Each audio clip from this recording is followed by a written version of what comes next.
বাস আবার কি মাসির বাড়ি থেকে বেরিয়ে গাড়িতে একটু স্পিড দিয়েই আমরা পৌঁছে গেছিলাম ঘরে গিয়ে ঠাকুমাকে দেখলাম। মানে এত সুন্দর লাগছিল, মানে বৈতলের ওই পরিবেশটা কতদিন পর আমি দেখলাম।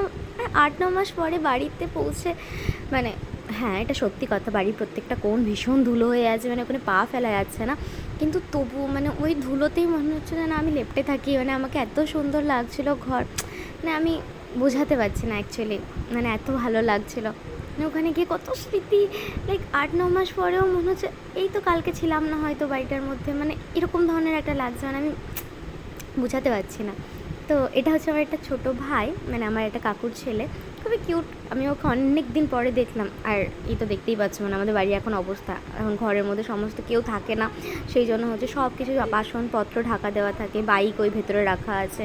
তো অ্যাকচুয়ালি পরিষ্কারটা আমি করিনি, পরিষ্কারটা পুরোটাই বাবা করেছে, বাট আমি একটু মানে বাবার একটু কাজে হেল্প করার জন্য আমি একটু পরিষ্কারটা করে দিচ্ছিলাম। তারপরে আমি ভাবলাম যে না, তোমাদের সবাইকে একটু রুমগুলো দেখায়।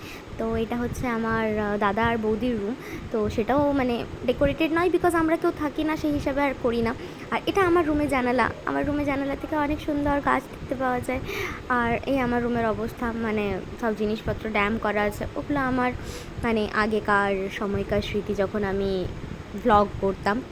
আর এই বাড়িটার ব্যাপারে আমি পরে বলবো।